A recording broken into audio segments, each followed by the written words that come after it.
Having, I'm have, I'm having a withdrawal from no procs. Oh, Eleanor, you can go to Proc still. I know, but it's not like I'm just driving through Seatown like at the moment's notice where I can pull in there. all right. Well, I'm gonna get started. Welcome everyone to episode 5 of Washington College's Coach's Corner. This series of events is an effort made by the athletics department to keep members of the Washington College family informed about our teams and the ever-changing environment around the coronavirus. If you don't know, my name is Flanagan, class of 2015, and I'm currently the Associate Director of Athletic Advancement here at the college. I'll be doing my best at moderating this event.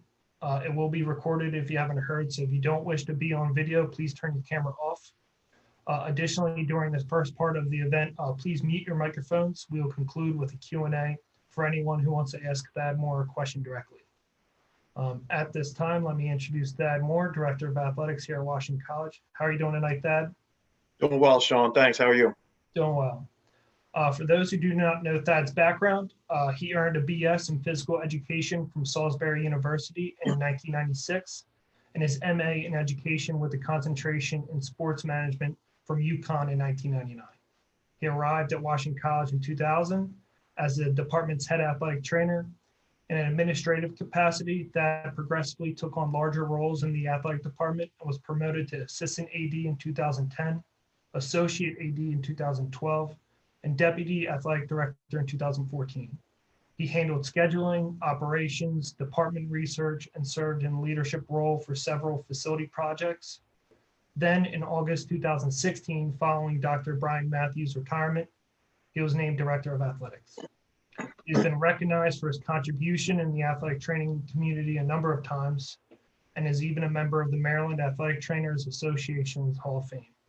So Thad, I want to start with the beginning of your time at Washington College. What first attracted you to Chestertown? I think what first attracted me before I went off to grad school at the University of Connecticut.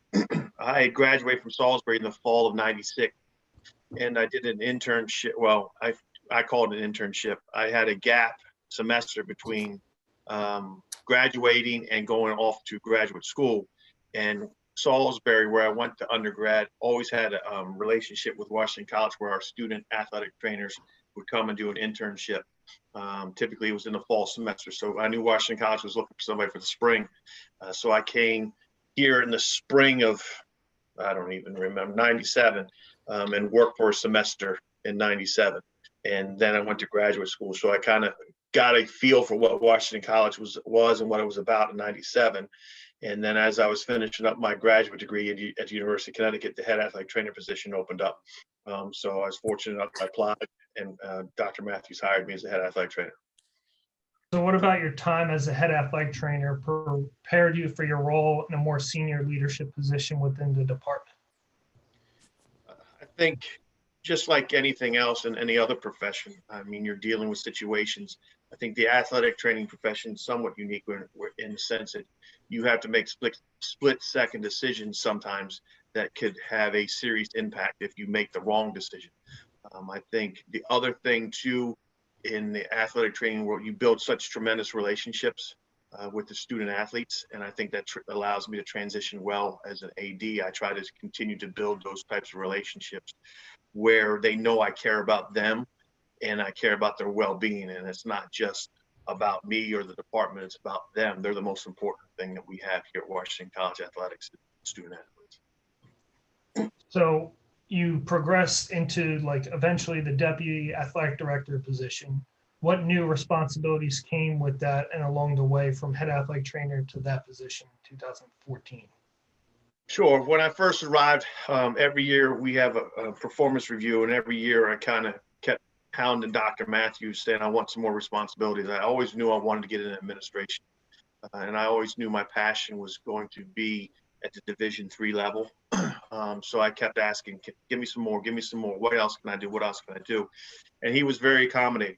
So it went from starting out, I believe, with contracts. So I started out with contracts. Then I started to oversee some of the facilities. Then I started to be a supervisor for some of the coaches. So I was to oversight the direct report for some of the coaches. And then I kind of spearheaded the Johnson Fitness Center renovation. So that was a culmination of, again, progress throughout my years there. So, I mean, I spoke a little bit about like your awards in your intro.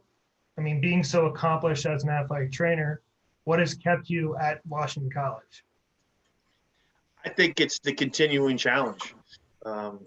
Again, Dr. Matthews, like I said, was very accommodating, and he kept allowing me to continue to grow professionally and adding more and more duties onto my plate. I think now the challenge is obviously with the COVID, it presents new challenges. I would be lying if I didn't say this past year was probably one of the most challenging years, but I think it's one of the most challenging years for everybody.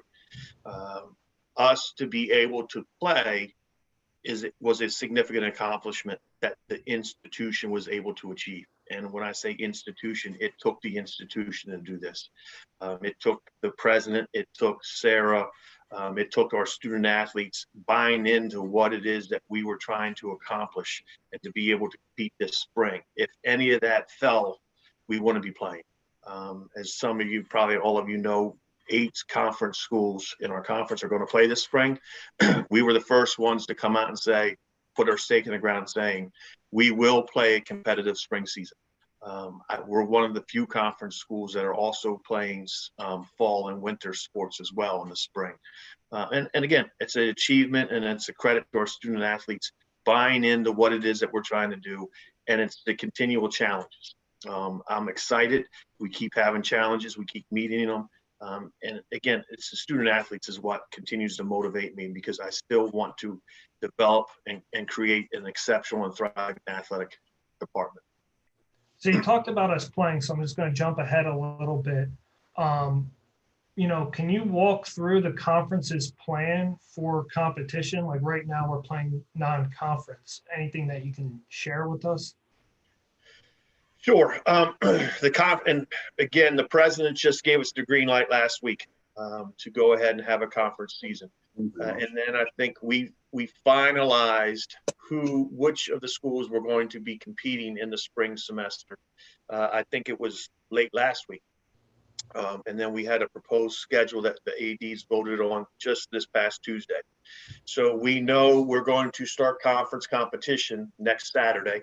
And it's going to run through May 1st. The 8 schools that I know I'll do my best to remember because I always mess them up. The 8 schools that are going to be playing, it's going to be Dickinson, Gettysburg, Johns Hopkins, Muhlenberg, McDaniel, Ursinus, Washington College, and I like that. Which one did I miss, Sean? No, Haverford, Swarthmore, and Bryn Mawr are not competing. So the 8 conference schools. So what we did basically is we set up the schedule so that we buddied them up. So baseball and softball play together and then at one site, and then the lacrosses and tennises play at the other site. So it's home and away. So for example, next weekend, Gettysburg lacrosse, men's and women's lacrosse, and their tennis teams are coming to Washington College to play.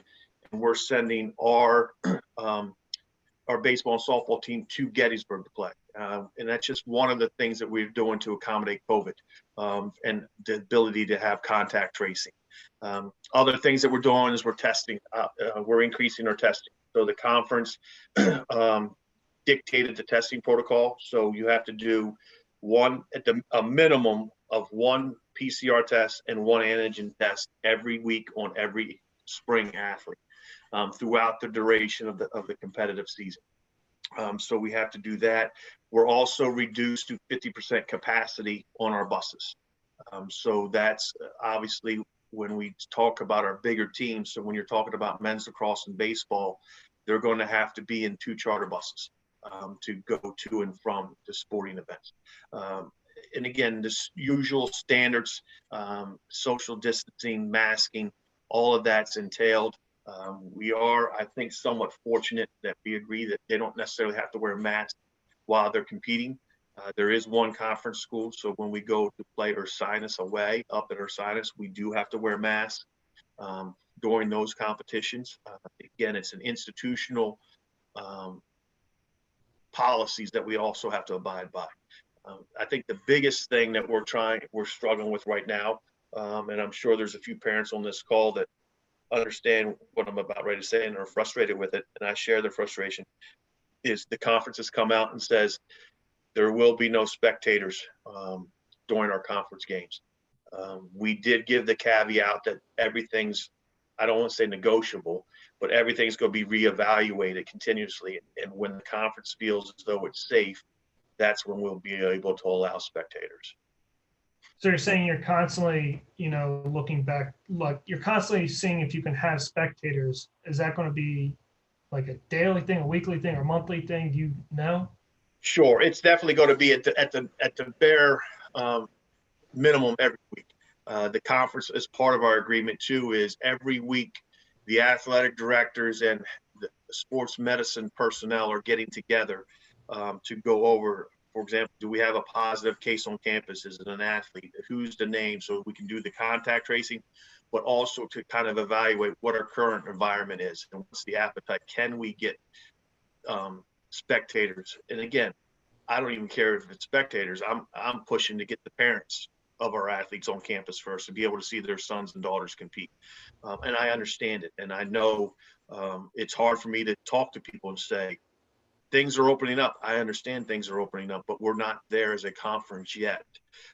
But I don't take that lightly, and we will fight as hard as we can when we think it's safe to bring the parents on the campus. Aside from dealing with kind of the other institutions within the conference, what were the biggest difficulties in like pushing for us to play? Because I remember hearing you a few months ago saying that we're going to play. And it seemed like every week we were just not getting the green light. So what were those challenges like as an AD dealing with that? I think you get somewhat frustrated. And again, you let science be your guide. And sometimes when the science proved us that we were headed in the right direction, they moved the goalpost on us a couple times. And that's okay. That's a prerogative, because I certainly understand the Presidential Council. They have a bigger issues. They have to think about the entire campus. But we were kind of selfishly in our athletic department. We had a fairly successful fall. So we had some optimism where we were able to practice significantly in the fall. So we were able to run our practices and implement some of the protocols that we had in place. And we were very successful in doing that, to the extent where we didn't have a positive case after 2 weeks into the semester. None of our athletes tested positive from the athletic competition side. So we felt pretty comfortable. And that was kind of the frustrating point to me personally, but I think also to our coaches, where we were showing that we could do this and we could do it safely. So why can't we do it? And other people were starting to do it.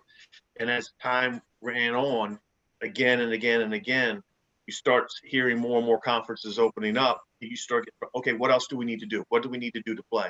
And that's when we had the Centennial Conference hired a consulting group to come in and say, okay, here's what we think you guys need to do to compete safely. And so we went back and forth, and the 8 schools created what I think is a very, very good plan that ensures that we are going to do everything we possibly can to have a successful and full spring competitive season. And again, it's going to be a truncated schedule.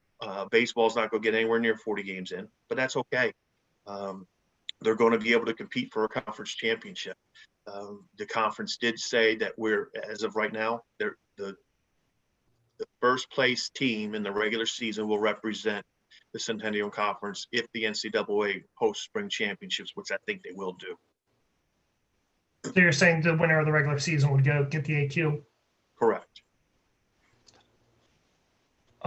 So you spoke a lot about the spring sports. What are the fall and winter sports doing right now? Sure. They're just like our spring sports. So we brought them back.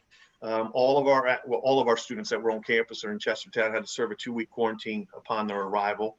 So they've been practicing pretty much. Everybody rolled off a quarantine somewhere between February 3rd and February 15th. So we started practice right around February 7th, I think it was. So all of our fall and all of our spring sports are practicing.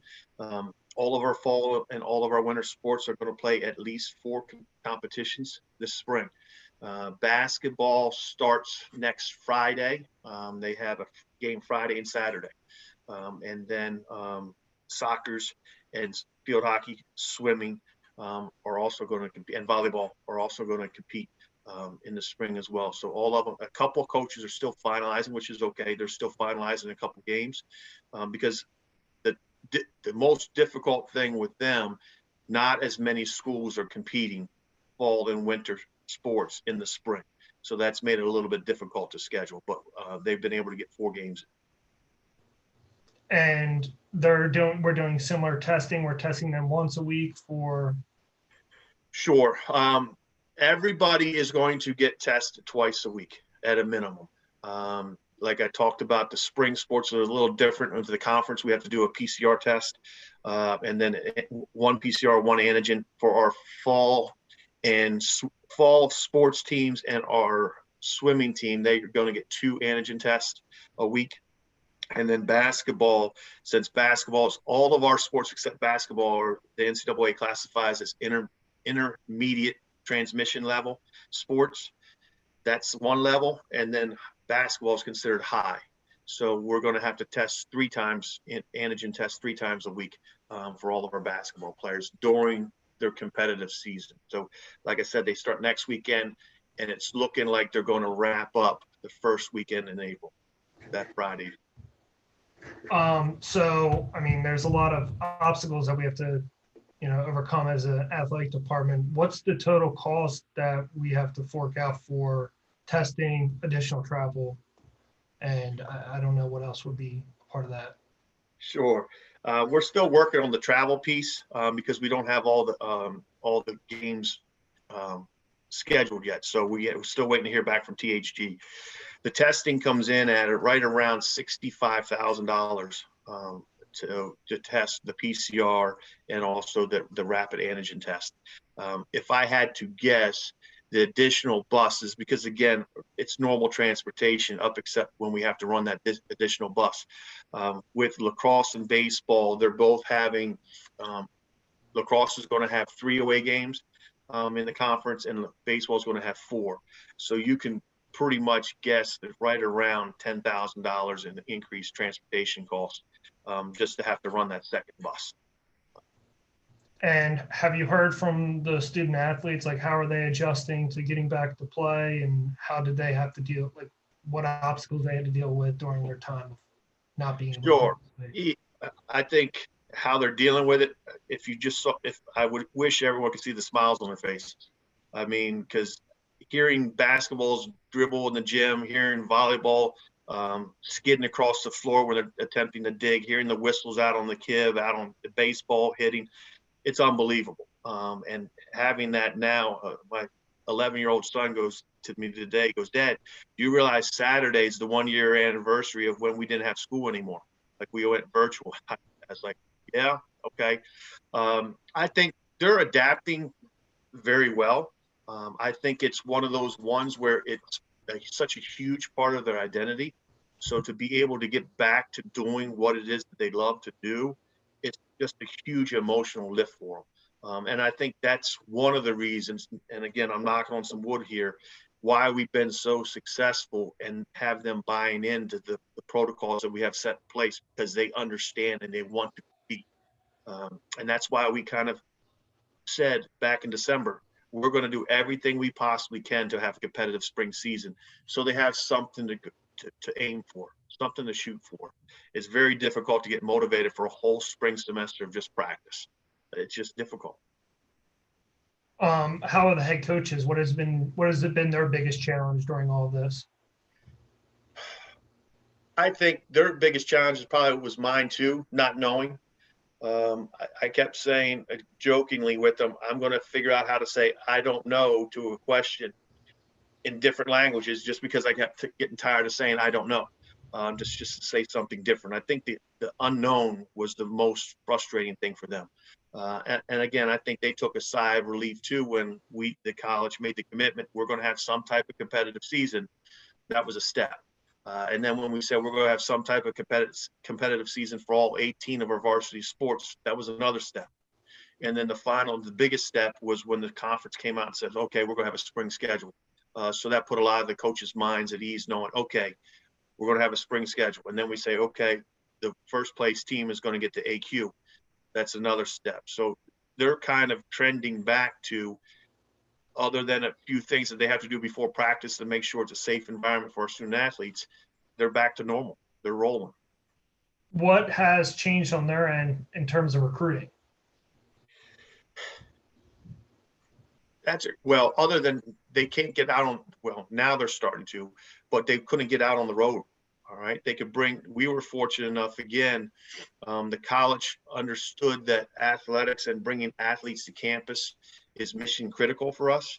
So we were able to, over the summer, bring prospective student athletes on our campus. We were one of the few in our conference that were able to do that. So as early as we were, so they were able to still bring prospective student athletes on campus, but they just weren't able to get out there and see them because everything was shut down. So it kind of obviously handcuffs you a little bit where you're not able to. And again, for us, it affected really this year's recruiting class, not the fall that's coming in, not the fall of 21.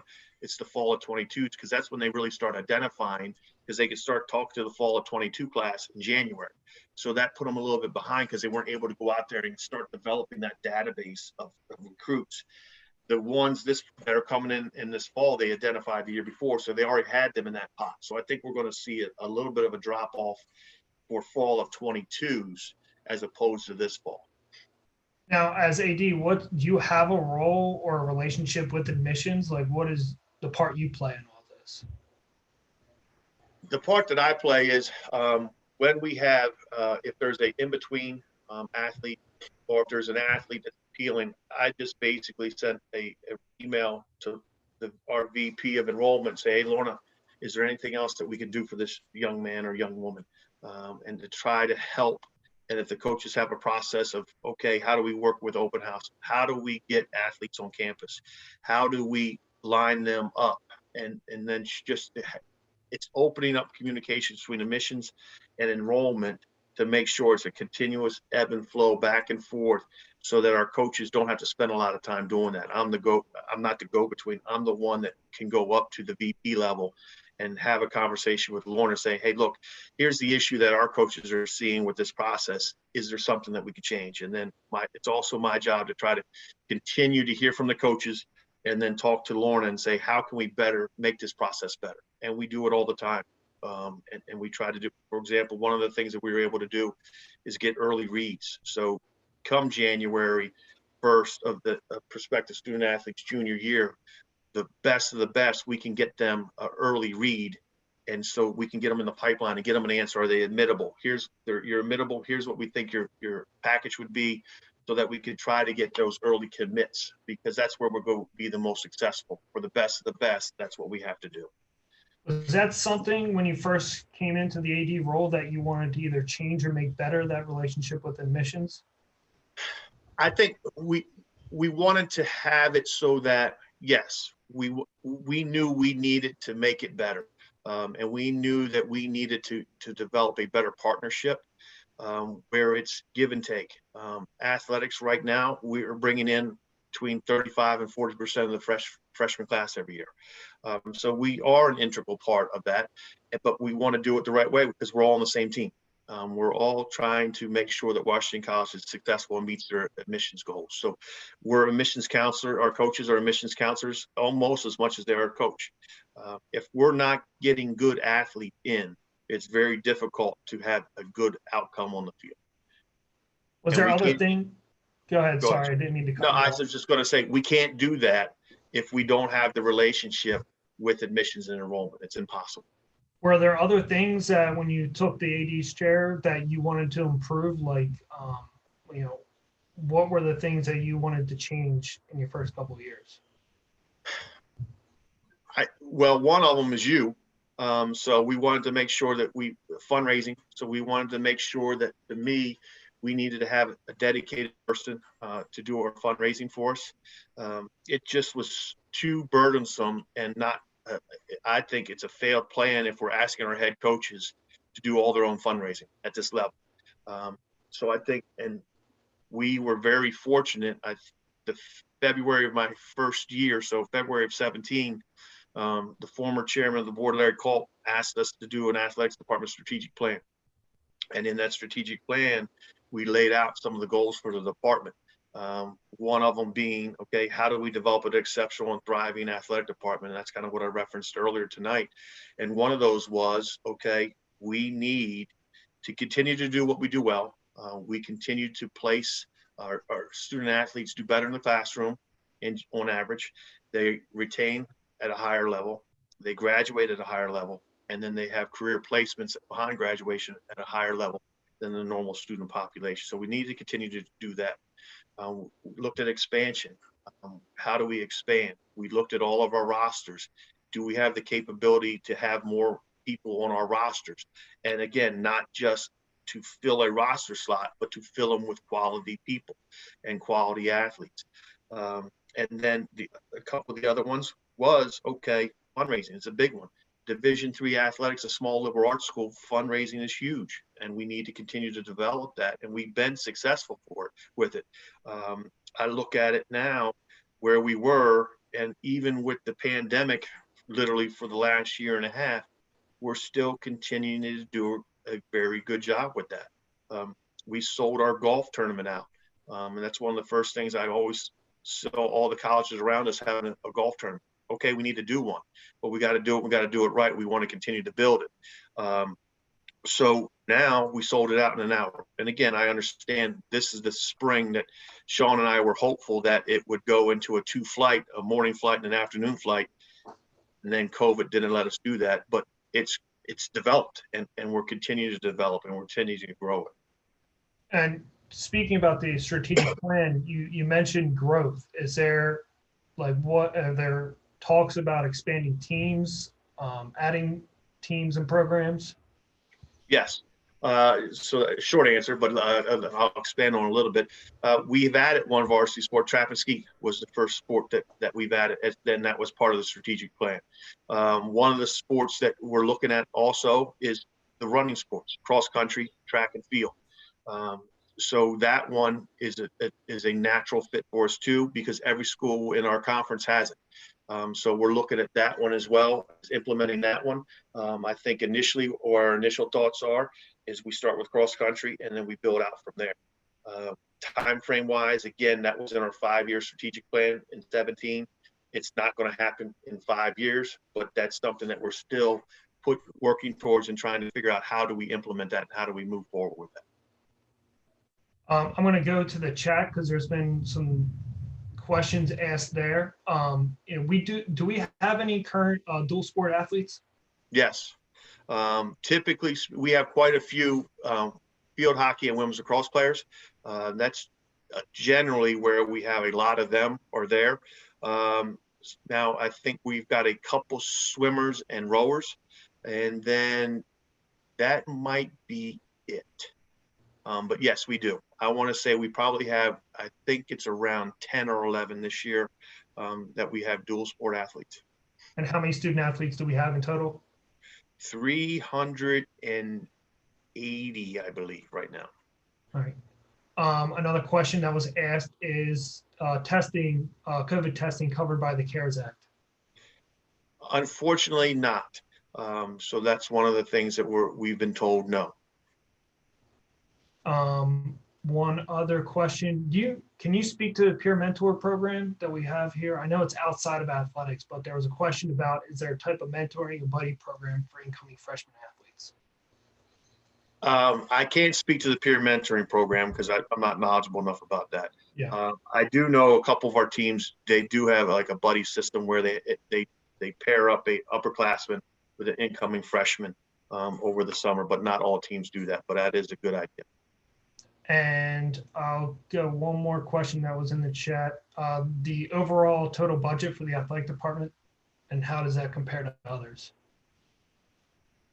So the overall budget of the athletic department's right around, and we're including salary and operating. It's $2.2 million. I would say in general, it's less than the majority of our Centennial Conference schools. If I had to put a dollar mark on it, I just don't know. But I'd be willing to bet it's probably about $500,000 less than the majority of our conference. And are we still fundraising for, like, it was 60% at the time for our operating budgets in their strategic plan? Are we still at that percentage? Yes. All right, so I have a couple other questions, and then I'll open it up for Q&As. You know, what are your future goals for the department? I know. I'm just trying to get through next week. No. Yeah. Our future goals for the department. Again, it's the same thing. I think at one of the pillars that we wanted to do in our strategic plans win. Our goals are we want to be in the top 4 in the conference across the board on average. So in order to do that, we typically finish over the last several years we typically finish on at 6.5.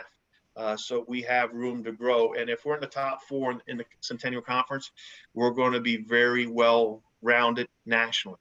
The Centennial Conference, in pretty much top to bottom of the sports that they offer, there are national powers in there. If you just look at a lot of the women's lacrosse, you have Gettysburg and F&M. They're ranked in the top 10 every single year. So men's soccer. So it's such an unbelievably tremendous league, both academically and athletically. That's where we want to be. And that's where we want to live and set it. So we get in the top 4. So we've had tremendous success with a lot of our teams, but we want all of our teams to be successful because we think all of our teams are successful. It gets easier for all of our teams to also recruit. And my last couple of points are with the recent news with Jeff Sherk's departure as head men's lacrosse coach. Can you speak to what Coach Sherk has done for the department? Well, I see Matt Wilson on here. I probably should defer to him to say, but no, Jeff is, you don't replace a Jeff Sherk because you can't replace a man of his character. You can only hope that the next person that sits in that seat has the same character he has. So again, we wish nothing but the best for Jeff. To say that we're going to lose a significant part of our department when Jeff leaves is an understatement. He truly was an assistant athletic director for me. I wouldn't have been able to get through this year without him. He was able to take and corral the coaches and have head coaches meetings every week, which freed me up a little bit to deal with more of the conference stuff and trying to get the bigger picture of saying, okay, here's what we could do. He was the guy that when I would say, I don't know to a question, he would take the coach aside and say, he really doesn't know. He's trying. You should. So he's going to be very successful in his next endeavor, and he's going to be able to get that balance and quality of life that he's looking for. So we wish him nothing but the best of luck. I think next steps, how do you go about replacing it?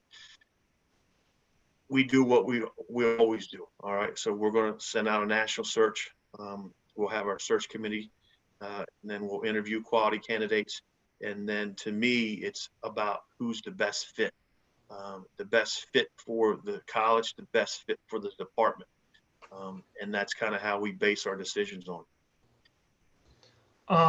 And I'm going to go back because there's been a couple other questions. JP, I love it. How can people contribute to COVID testing? Sean, you're the money guy. So JP, question, JP, I guess. Hey, JP, that's an easy one. Absolutely, you can. Absolutely. And I'll have Sean follow up with you after this call. So but yes, absolutely you can. And certainly we are very, very, very appreciative of anyone that's willing to do that. I mean, yes. So thank you for asking that, JP. Yeah, and at the end of the month, JP, we're running our Shore Strong campaign, which the first $100,000 would be matched by a leadership donor for anything around COVID expenses for the athletic department. that was the last question that I saw in the chat, but I can still open this up for other questions if anyone has any.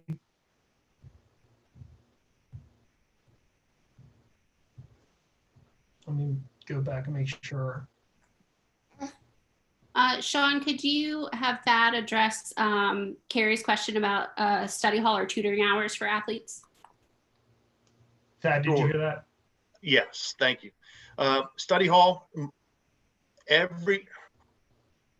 don't want to say every, the majority of our teams have study halls, mandated study halls for their students, especially those that they've identified. And the great thing about Washington College and our head coaches is they do a tremendous job of their relationships with their professors. So they probably have a better understanding if one of their athletes is in trouble before the athlete really knows they're in trouble. Because oftentimes the professor will reach out to the coach and say, hey, look, so-and-so is not doing too well in my class. Coach is like, okay, I'm on it. So typically speaking, they'll have designated study hall hours for them. The coaches, like I said, have great relationships with our faculty member, and they truly work together to make sure that our student athletes meet with success in the classroom. And Carrie, I can attest to that as a former student athlete. Your coach is going to know before you that you're struggling with the class. And, my head coach was instrumental and my biggest advocate for getting me through these 4 years. And the Washington College has been great in that aspect for me. Another question that came through the chat that I missed, can you speak about some of the obstacles that we would have to overcome for creating a cross-country and track team? Sure. I think the biggest thing is the fiscal note attached to it. Anytime you start up a sport, that's the hang up. And then trying to implement that throughout.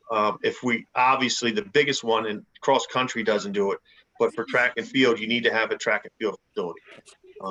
And we don't have one in Chester that's worthy of it. The Kent County High School track would not suffice for that. And that would be a men's and women's team? Correct.